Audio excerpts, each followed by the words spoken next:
132वें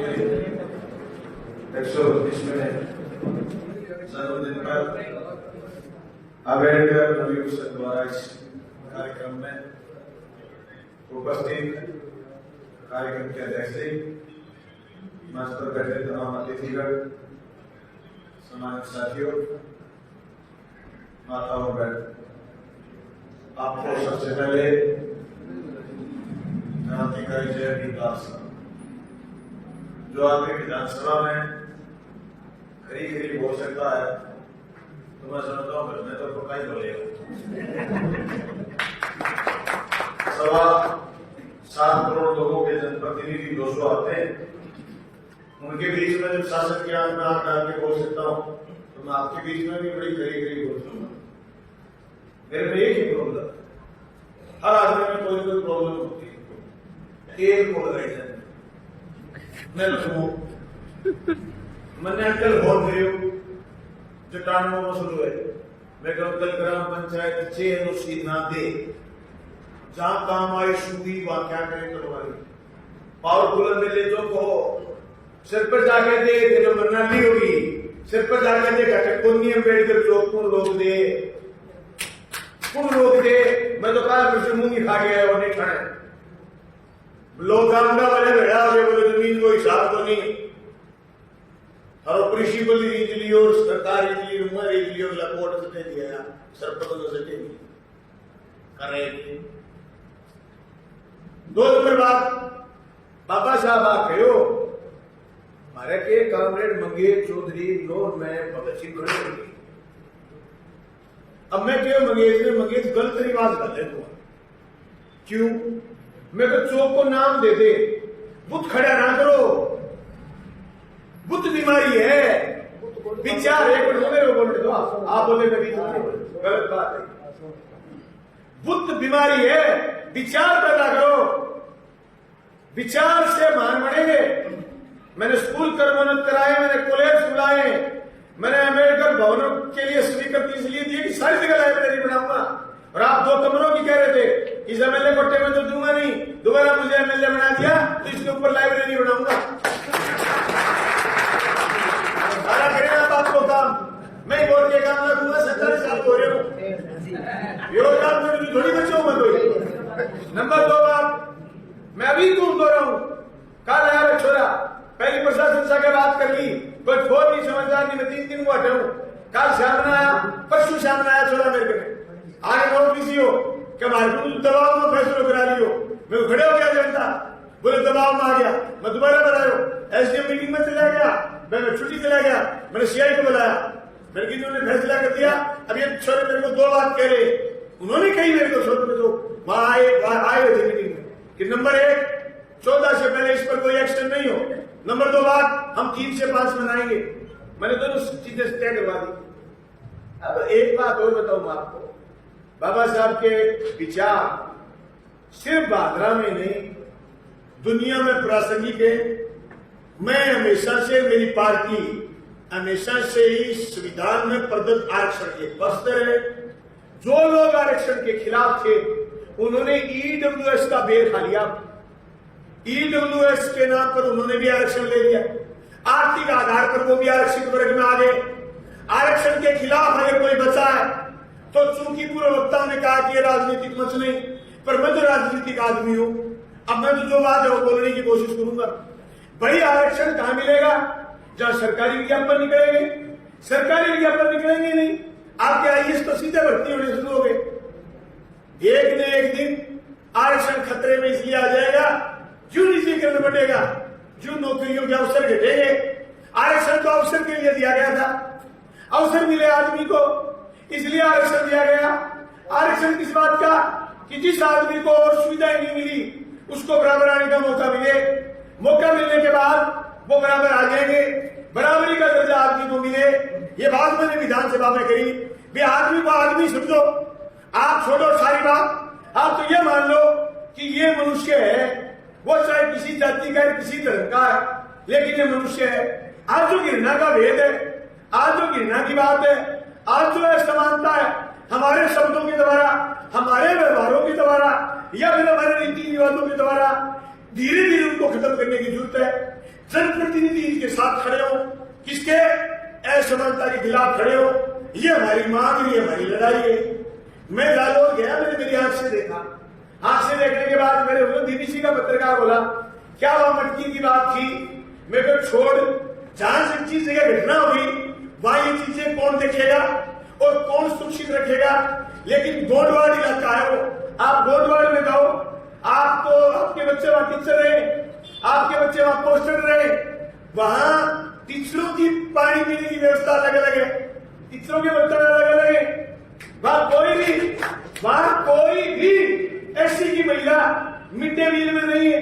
मैंने मुख्यमंत्री जी को लिखित में रिपोर्ट दी। मैं कहा आप सब लोगों की बात सुनते हो, गंभीरता से आप बात करते हो तो इस पर भी करो।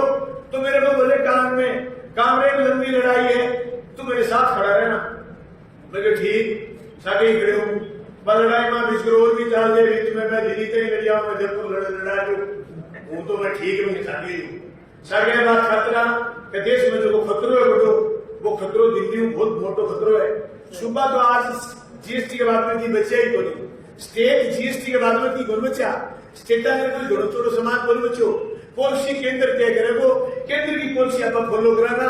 स्टेट गवर्नमेंट कठे न कठे कोई नई चीज खड़ी कर सके या फिर नई चीज घुसाने की कोशिश कर सके, लेकिन नई शिक्षा नीति क्या आ रही है वह तेजी निजीकरण की तरफ ले जाएगी। शिक्षा नीति निजीकरण की तरफ ले जाएगी तो उद्योग के कब्जे में खाने है। उद्योग से डेवलप होने लगे बटे आरक्षण नाम की चीज को नहीं, बटे हजारों हजार लाखों लाख रोजगार है, रोजगार को मौका मिले, बटे आरक्षण नाम की चीज को नहीं। तो धारा जगह आरक्षण का प्रश्न लोगे पालना अवसर घटन लागे, लड़ाई अब लड़नी है। लड़ने में एक बात डाका जी बड़ी जोरदार कही, लड़ाई में जगह बढ़ेंगे जगह भेड़ोगे लड़ना चाहिए, आप उसमें सिर तोड़ मारे आवाज जमा खतरनाक जगह लोग भेड़ों को लड़ना चाहिए। जगह लोग एक तड़के गए, जगह लोग एक वर्ग गए। आज नई बीच में अरे गंगानगर मानगढ़ जिले में जातीय गाड़ियां बची, हम नहीं शुरू करें, नहीं बीमारी लगा जो भी लगा रहा उन्हें तो बाबा साहब का आदमी है, उन्हें शिवराम का। चलो मैं क्यों, चलो तुम। अगर इन चीजों पर आप कमाती घेर माटी गंदगी नहीं दाबोगे बदबू आएगी, गंदगी कहीं दबोगे बदबू आएगी, रोक नहीं सकते आप। सारी गंदगी फर्टाइल होती बदबू आएगी। आपको ये बात समझनी पड़ेगी। आप आगे माटी करो आगे तो नहीं बन सकते, आपकी बात करनी पड़ेगी। मैंने कई आदमी आ गए पहले मास्टर ट्रांसफर खुला, कई मैंने आदमी आ गए दुकान आ रही मतलब बैठे राजस्थान में, मैं जो मैं राजस्थान में हूं, सारे आखिर 20 आदमी खड़े बैठे जगह ट्रांसफर न करा रहे, बता दो दुकान है को तो तुम्हें मुंह पर को जगह लगाई है लगान क्यों बोली दीपो बच गयो आइडिया कर दीपा सरदार गया दीपो बच गयो दुकान गया मैं तन्ने कर बताई दुकान है तन क्या हो मतलब तन बोर्ड ही बोले कौन दिया तो तेरी दुकान नहीं कर गई बिना वोट दे रहा 20 आदमी हूं 15 बिना वोट दे रहे हैं मैं काम कर रहे हैं। मन ने एक बात हुए हुए थारो से मैं देख लू नहीं कोई मेरे नजदीक था कोई थारे पर आप छट हुआ एक दिन मिल गई आप सामने थोड़ी है आप अगर विचार कर रहे लोगों को मैंने दिल्ली में आवाज समझाने को तकरीबन 1.5 लगी समझने में मैं तो शासन की बात बता बात रहे याद हो सर सम्मान आए सर सम्मान रहे हो मेरे लिए सुविधान को चित्र लगे हो दलीप भेंट करे बस सरदार के लिए नोट बनना मैं मैंने एहसास कराई आवाज नो नहीं लगाते हैं दुकान अरे दुकान को बंद कराए बंद करा मैंने दुकानों एमएलए जनता के बीच में 12 महीने के बाद करो थे मैं दुकान सोई करता आगे तक फलाने दिन फोन करो फिर एमएलए के ले जाओ मेरे तो डायरेक्ट आना शाम में जो 9:30 के बाद में जब सोन को टेम है तो 2 घंटे टाइम मार के 11:30 बजे आओ के जाने कि विधायक जी किस बात का ध्यान रखे करो पूरी बात है 2 घंटे की खंड मार दी और उस बात का ध्यान रखे करो बोले खेत ही होगा बहुत माने तो कोई बात नहीं वही प्रेम है केवल चीजों का बहुत कोई प्रेम मैं विक्रम जी कहना चाहूं एक कहीं जिलो बनाओ भाई मैं पहली विज्ञापन लिखो और विक्रम जी कई बार के बर्तन मंडे तो है 5-7 आऊंगा उसको और वो कर दे 25 आना है जब अड़ोस पड़ोस वाले न्यू है मन में क्या बेटो बादल वर्ष को रहा रह गया तो थारो जी करना क्यों मारो ही सीख रहे ये मैंने ज्ञापन में तुम हाथों पे कर दियो और मैं मुख्यमंत्री जी ने थारी बात हमारी बात जरूर दूंगा और जो कोई गुंजाइश हुई कोशिश करूंगा पर भाई मेरे से हुई जो होगी जिस दिन जिला घोषणा हुई पहले सदी सी दुनिया में मजा लिया कई बार मेज बजाई में तो मेरे सड़क मिली कॉलेज मिला कई चीज मिली तो मैं मेज बजा दूं नाच नाच के लोग घूम तोड़ दे तो मैं घड़ी फोड़ दी साथ लागी तो सदी सी मजा लिया मेरा बोले क्यों कामरेड तने जिलो दी दियो के मैं के भाई जी पढ़न दे विश्व जिलो है बांद्रा ने स्टेट ही घोषित करा गाड़ी सड़न दी फिर आप बदल के यार कर भी सके तो विक्रम जी जब दशा तो बदल दियो मैं बांद्रा ने चुप हो मैं बांद्रा स्टेट बनाना दो राजधानी से सरदार सरकार ये भी धर्माद रखूं मैं तो मेरे तो गति अखबार ये मैंने ज्ञापन दियो मैं पर लिखे और मैंने चिट्ठी पहले भी लिखी हुई और मैं आपकी ये मांग मैंने ऐसी कोई मांग जो 5 आदमियों ने इकट्ठे होकर के मुझे दी एक आदमी ने दी ऐसी कोई मांग नहीं बची जो मैंने सरकार के सामने नहीं रखी हो मैंने कोई चीज उधारी नहीं रखी मुझे किसी ने ये कहा कि साहब ये मेरा काम करना आप कर सकते हो मैंने एडी चोटी का जोर लगा करके प्रयास करा और मैं ये प्रयास जारी रखूंगा और मैं आपको दावे के साथ कह रहा हूं नीयत तेरी अच्छी है तो घर में मथुरा का सी है मंदिर मस्जिद गुरुद्वारे चर्च बाइबल सारी चीज एक साइड देश का संविधान एक साइड जो संविधान का सबसे बड़ा उपासक है वो संविधान को पढ़ो संविधान की गलत व्याख्या करने वाले लोगों के खिलाफ खड़े हो सबसे पहले और खिलाफ खड़े होने का मतलब ये नहीं कि हम उसको लानती दें हम उसको दुरुस्त करें उसको बताएं कि तू संविधान की गलत व्याख्या कर रहा है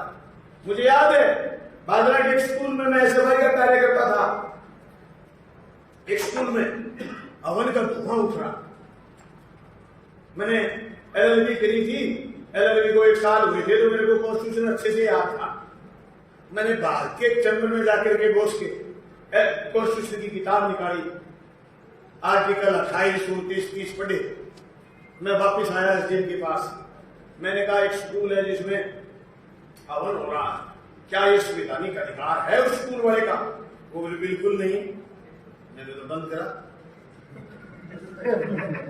ऐसे बोले लिखित में दे लिखित में दे बाद मोर बस गयो फिर बोले कैसे करूं तो पानी गिर गया अब जी नायब तहसीलदार ने दे रहे हो नायब तहसीलदार ने मिला के ड्यूटी लगा के आके तो पानी गिर गया बंद करा गया हॉल में पानी गिर गया मैं बैठ के साहब कॉन्स्टिट्यूशन की किताब खोल के पानी गिरा दी मास्टर जी बड़े नाराज हुए मेरे बॉस ने ओढ़ में देते हुए बॉस के सामने आर्टिकल लगाई 29 रुपये 30 रुपये में व्याख्या कर दो बोले तू के पूर्वा में मैं गाड़ी में बोल रहा बाबू के तुमने के लिए देनो है खेतों तू के पूर्वा में गुड़ लपेटी चल रही गुरु गुरु जी नाराज हो गया मेरे मैं यदि पूछो गुरु जी के मुंह क्या खुला रखे है बोले तू न्यू कर दियो मैं तो दूसरा लगा के दे तुम्हारा अधिकार है उपासना पूजा तुम्हारा अधिकार है करिए जितना मर्जी करिए पर स्कूल में नहीं कर सकते मैं आपको बताना चाहता हूं केंद्र की सरकार इस आर्टिकल 28, 29, 30 में संशोधन करने जा रही है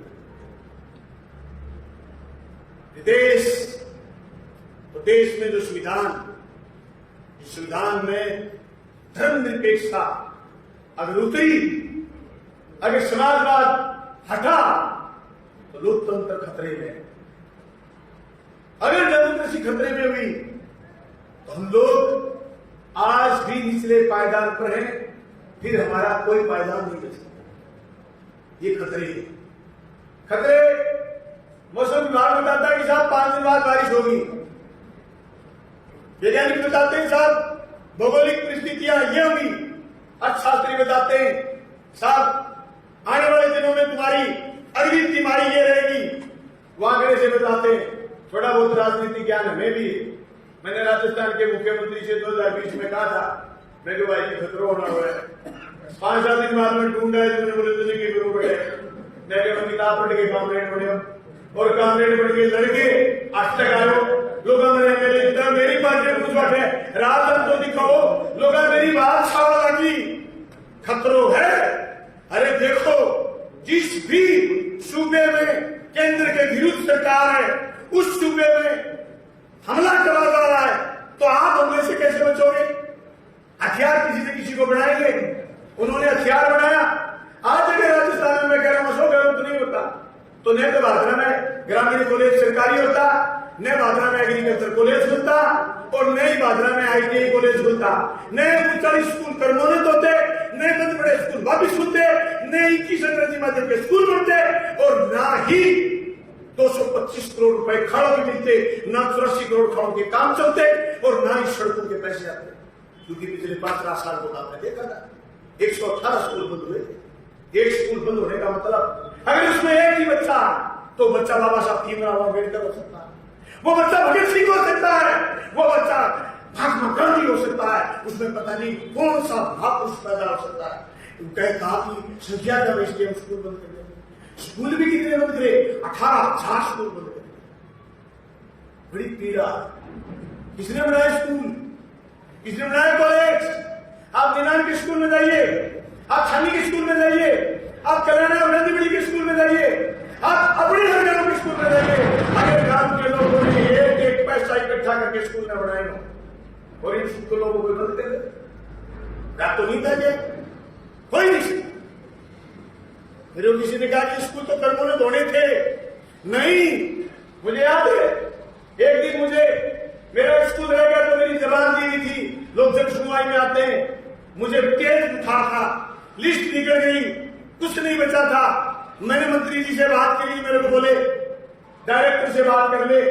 एक MLA से लड़के गया कि मेरे को नहीं चाहिए स्कूल, आप किसी को दे दो, लेकिन मेरे को तो ये चीज चाहिए, तो डायरेक्टर से बात कर ले। मैं स्कूल कर्मोन्नत के लिए डायरेक्टर का मैंने 2 घंटे इंतजार किया क्योंकि मीटिंग में बैठ गए थे। अभी रूपचंद जी मेरे को ज्ञापन देने लगे, खेकर जी बोल रहे थे, मैंने कहा वो बोल रहे, रूपचंद जी नाराज हो गए। मैं तो नाराज नहीं हुआ, मैंने 2 घंटे वेट करा। मुझे तेज जबर था, मुझे आज भी याद है, शारीरिक पीड़ा। मैं 2 घंटे वेट करके मैंने स्कूल को कर्मोन्नत करवाया। मेरे को डायरेक्टर ने कहा कि आप इस काम के लिए बैठे थे। मैं ये काम छोटा लगता है? पूछ के आज रामबास के आदमी से, पूछ के आज अमरपुरा के आदमी से, पूछ के आज बुजासर के आदमी से, गांधी बास का 2 नंबर स्कूल आज भी बात हो रहा है कि हमें कर्मोन्नत करा दें। मुझे बार-बार ज्ञापन देते हैं। हमने प्रयास किया। हो सकता है हमारे प्रयास में, हमारे काम में कोई मिसअंडरस्टैंडिंग में कहीं कोई गलती भी रह गई हो, कहीं कोई बात भी हो गई हो। अब यहाँ कह लीजिए तो लड़ाकू बहुत हो तो लड़ाकू माँ कह कई बार उल्टा पुल्टा भी भाई जा मुझे कोई बात तो नहीं, लेकिन बैठ के झाड़ू बताए बात में ठीक ही मैं सारे साथियों ने अम्बेडकर जयंती की बधाई के साथ आप बात करनी चाहो तो मैं जगह जगह भादरा में भी मैं चौक का निर्माण कराया। मैं बात खातर करना चाहूँ भारी भारी 30 त्योहार पर्व सब इकट्ठा आप मनाओ, अपनी भावना एकजुट हुए। आज बहुत सारे लोग आप इकट्ठा हो गया बाबा साहब के नाम पर, ये इकट्ठा हो। एक बात लास्ट करके मैं मेरी बात पूरी करूंगा। दुनिया में जब मंदी आई 2007-8 में, दुनिया भयंकर मंदी में तरस थी। मनमोहन सिंह जब मीटिंग में गए विश्व बैंक की बैठक में, उनसे पूछा गया कि हिंदुस्तान में मंदी क्यों नहीं? वो कम बोलते हैं लेकिन ज्यादा बोलते हैं। उन्होंने कहा हिंदुस्तान 30 त्योहारों का देश है। हिंदुस्तान में सरकारी ढांचा मजबूत, हिंदुस्तान में आज भी संविधान के मूल्य समरसता से भरे। ये 3 बात कहते हैं। जब आपकी उंगली आई तो वही सहयोग से अब की बात पता नहीं किसने कर दी, 2 दिन की कर दी।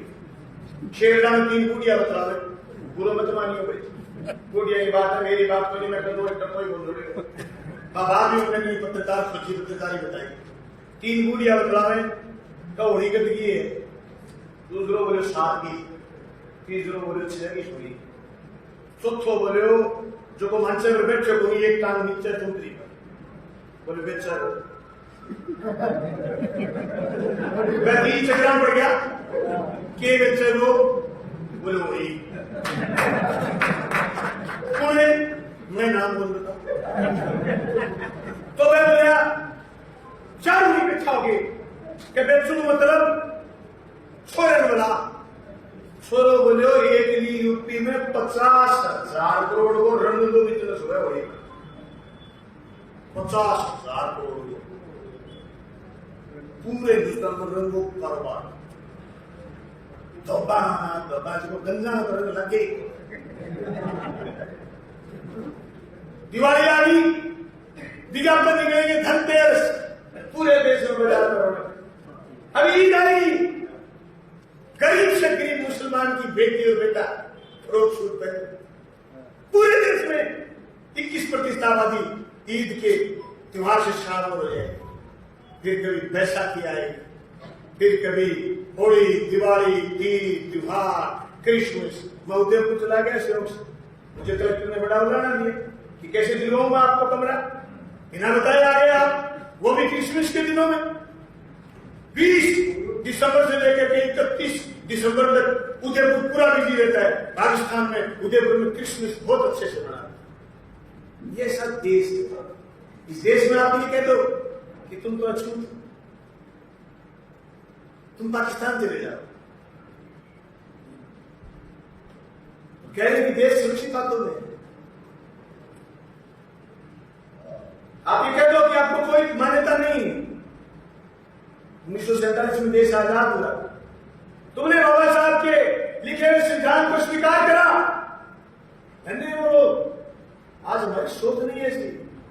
धन्य वो लोग जिन्होंने बाबा साहब से संविधान लिखवाया। कुछ भी कहने कोई नहीं हो सकता है, उनके लिए उस जमाने में भारत रत्न नाम की चीज कोई बड़ी चीज नहीं होती होगी, वो तो सारे रत्न थे, किसको दे। बाबा साहब को भी भारत रत्न बाद में मिला, लेकिन मैं कहता हूं बाबा साहब को ये जिम्मा इसलिए सौंपा गया कि उन सब ने बैठ के बताया गया वो काम बढ़िया आप वो कर सके, दिया अम्बेडकर कर सकता। ये उनकी सोच थी। आज आजादी के अमृत महोत्सव के समय अगर छुआछूत की बात होती तो ब्राह्मण दलित के घर चेहरे प्रमाण लिख जाए, तो मैं कहता हूं पंडित नेहरू कितने बड़े ब्राह्मण थे जिन्होंने बाबा साहब से संविधान लिखा। उनसे बड़ा पंडित कौन हो सकता? वो पंडित अपने आप में प्रगाढ़ पंडित हो गया जो कहते में तो दलित के फेरे कैसे करवा दे। इसलिए बाबा साहब ने इकट्ठे होकर के उन परिस्थितियों में फैसला लिया था, जिस खेत में ना हो मैसर काम को रोटी, उस खेत के गोसाई गंदम को जला दो। जिस खेत में ना हो मैसर काम को रोटी, उस खेत के गोसाई गंदम को जला दो। जिस खेत में काम करने वाले आदमी को रोटी नहीं, उसके खलियान को आग लगा दो। बाबा साहब ने कहा वो बैग बहुत ही जब जाएगा, तुम्हारे हमारी नहीं, तुम हमें मानते नहीं, हम नहीं देंगे। ये बगावत थी, धर्म परिवर्तन किया भाई, बगावत मजबूर मत करो। संविधान से देश चलेगा, न अजान से चलेगा, न आरती से चलेगा, न कुरान से चलेगा, न बाइबल से चलेगा, न गीता से चलेगा, न महाभारत से चलेगा, देश संविधान से चलेगा। वो हमारे साथ हो सकते चलेगा, चलेगा संविधान। जो संविधान के पोषक है वो जम के आगे बढ़े, पढ़े और बच्चों को पढ़ाएं, संविधान की रक्षा के लिए तत्पर हो। और जिनके आज भी अलग अलग टाइप के खुद लिए खुजाते रहो, नुकसान जब आग लगेगी, जब आग लगेगी बस्तियों में, तो जद में घर तेरा भी आएगा। इस बहन में मत रह बदले, जद में घर बसत गया, न भगवान बचेगा, मैदान न बचेगा, पूरी